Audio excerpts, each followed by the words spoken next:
Pro tip, if you're trying to make sense of this crazy world we live in, next time you come across a really boring sounding acronym, TTIP, OBR, DNC, there is an at least 70% chance that it's actually secret evil. So let's talk about STPs. Not STDs. If you're old enough to watch Austerity blows, you're old enough to already know where you stand on them. STPs. Sustainability and Transformation Plans. Because let's face it, calling them secret privatisation plans might have set some tongues wagging. Apparently, this latest top-down reorganisation of the NHS, which nobody voted for, is going to be amazing. By rearranging services into 44 footprints, STPs will get acute and social services to work better together than ever before, split the atom, and find a cure for the common cold. What's not to like? But reading between the lines, STP's primary function seems to be implementing £22 billion worth of cuts.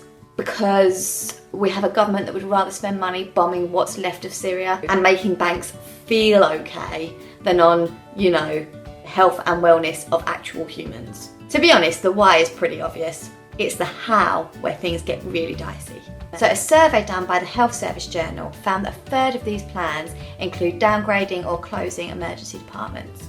Almost half seek to cut hospital beds, because we just have far too many of those.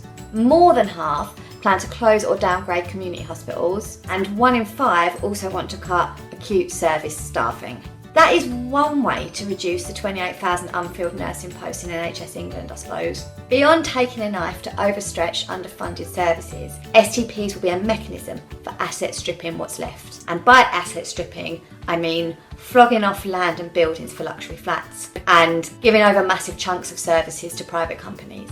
I don't want to be a drama queen about this, but if you've ever wondered what the destruction of the NHS would look like, this is it. And if you still don't think this is remotely shady, the entire project is being stewarded by our old friend Jeremy Hunt and a man named Simon Stevens, the head of NHS England, whose reason for being seems to be to do the bidding of his former employers, United Health, who sound like they might be nice, but actually they're the largest private health and medical insurance company in the world. Capiche? So, what can we do? Well, first of all, I'm going to dump some links in the description box below so that you can go and get yourself informed on STPs. Second, don't be a loner. Find your local NHS campaign group. If there isn't one, set one up. If it sounds like effort, I'm not going to sugarcoat it. But what are you going to do when your grandchildren ask you about that time that we used to have an NHS? Just say, sorry kids, I was just preoccupied with the injustice that is X Factor 2016. I'm just trying to save you from future embarrassment. Third, local councils are about the only democratically accountable people involved in this entire shady process. They have to sign off on STPs. Get onto your councillors. Demand to know what's in your STP. If, as I suspect will be the case, your STP is being used as a smokescreen for cuts and privatisation, councillors need to reject them. Now, in my experience, councillors have a tendency to get a bit uppity every time they're asked to just not pass on savage austerity measures. But they have a choice. In fact, 2 councils in West London have already refused to comply, thanks in no small part to local NHS campaigners who have refused to allow them to turn a blind eye and accept that there is no alternative mantra.